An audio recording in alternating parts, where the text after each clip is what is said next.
Video आपको पसंद आया तो चैनल को सब्सक्राइब करें और वीडियो को लाइक करें। ज्यादा से ज्यादा लोगों तक वीडियो को शेयर करें। धन्यवाद। वंदे भारत चलाने की योजना सरकार लेकर आई है। ये वंदे भारत क्या है?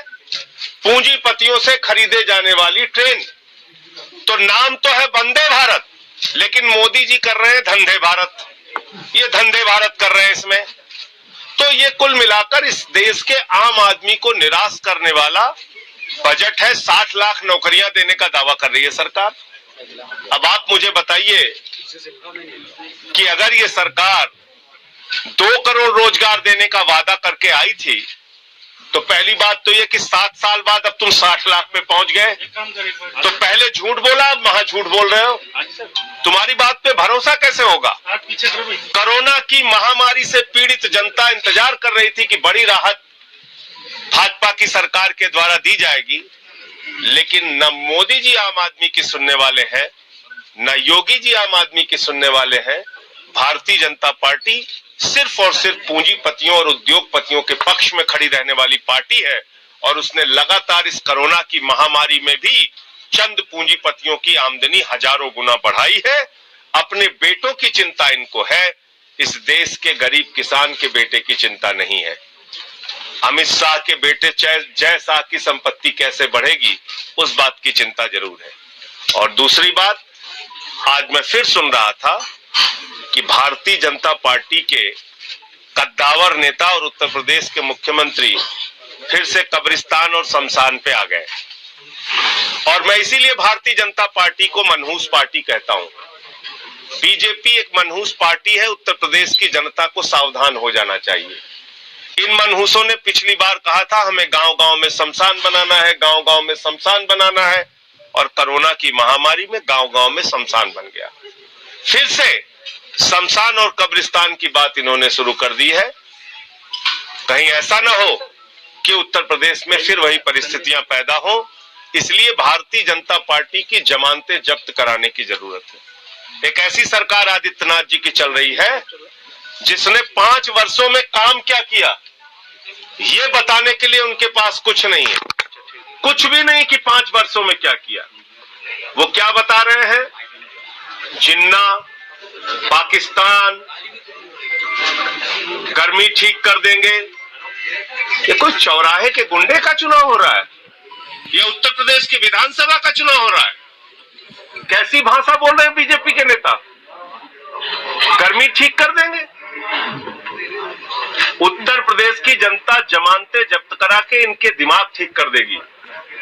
जो इनके दिमाग पर सत्ता का अहंकार और भूत सवार है, झाड़ू से इनका भूत उतारेगी जनता। आम आदमी पार्टी के पक्ष में लोग वोट करेंगे।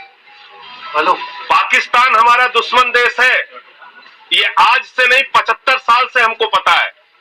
लेकिन उस दुश्मन देश के प्रधानमंत्री नवाज शरीफ के बर्थडे का केक काटने बगैर बुलाए मोदी जी क्यों गए थे? भाजपा को इसका जवाब देना चाहिए और पूरे देश से इसके लिए माफी मांगनी चाहिए।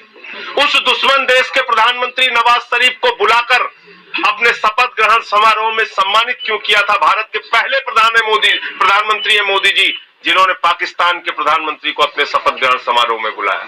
माफी मांगे बीजेपी। और तो और पठानकोट में मैं गया था, हमारे जवानों की शहादत हुई थी। लेकिन जो पाकिस्तान की खुफिया एजेंसी आईएसआई हिंदुस्तान में आतंकवाद को बढ़ावा देती है, उस आईएसआई को बुला के हमारे शहीदों की जांच कराई मोदी जी ने। देश से माफी मांगनी चाहिए भारतीय जनता पार्टी को। जिन्ना जिन्ना कर रहे हो, किसान गन्ना गन्ना कर रहा है, तुम जिन्ना जिन्ना कर रहे हो। गन्ने की बात करो ना। वही किसान आपका हाथ पकड़ के उन खेतों में लेके जाएगा जहां उसने अपने गन्ने जलाए हैं। जिन्ना और जिन्ना की समर्थक और जिन्नावादी पार्टी हिंदुस्तान में कोई है तो भारतीय जनता पार्टी है। आजादी के पहले 3 राज्यों में सरकार मुस्लिम लीग और हिंदू महासभा ने सावरकर और श्यामा प्रसाद मुखर्जी ने मिलकर बनाई थी।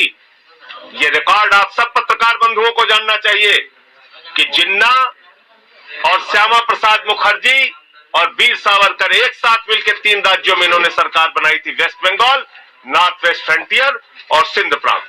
नंबर 1। दूसरी बात, आजादी के बाद जिन्ना को सबसे ज्यादा मान्यता किसने दी?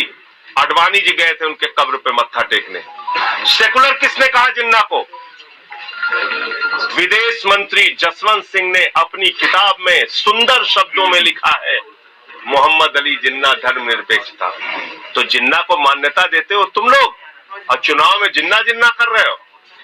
यहाँ किसान गन्ना गन्ना कर रहा है, उसके गन्ने का दाम उसको कैसे मिलेगा, उसके फसल का दाम उसको कैसे मिलेगा? अभी टीवी चैनल ने, तमाम लोगों ने इंटरव्यू किया है, किस तरीके से गन्ना किसानों का भुगतान आज तक नहीं हुआ। आज मैं मेरठ में हूं, व्यापारियों का गढ़ है मेरठ। मनीष गुप्ता की जिस तरह से निर्मम हत्या की गई, क्या मेरठ का व्यापारी भूल सकता है?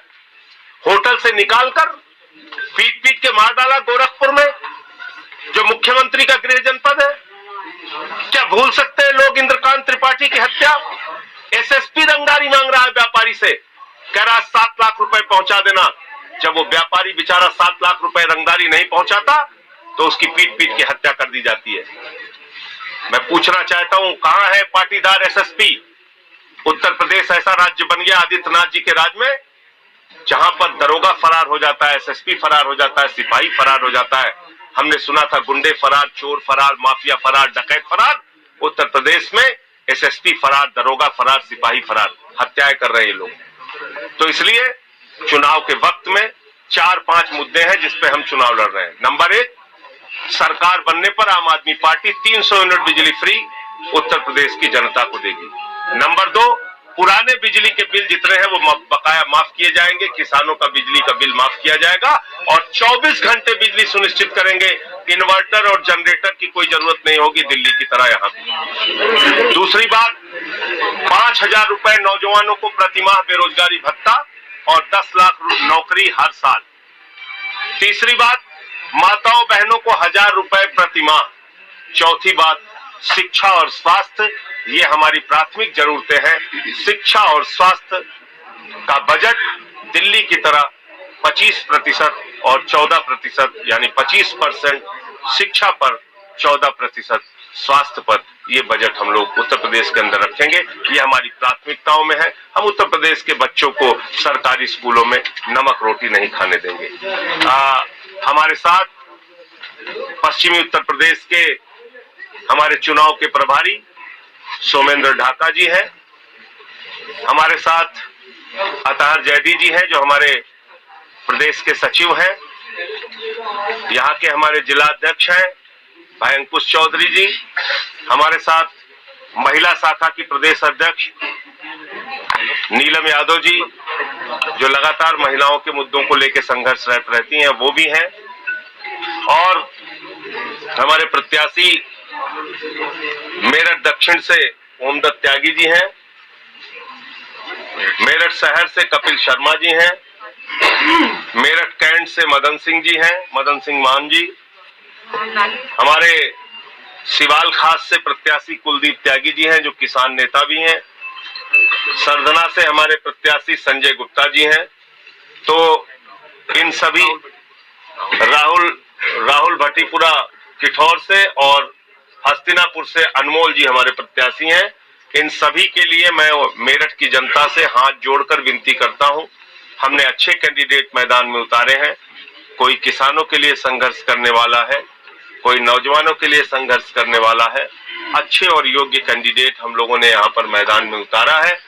आज उत्तर प्रदेश में जब दूसरे पार्टियों के प्रत्याशियों की सूची निकलती है तो चर्चा होती है कितने अपराधी हैं, कितने गुंडे हैं, कितने माफिया हैं, कितने चोर हैं, कितने जेब कतरे हैं, कितने डकैत हैं।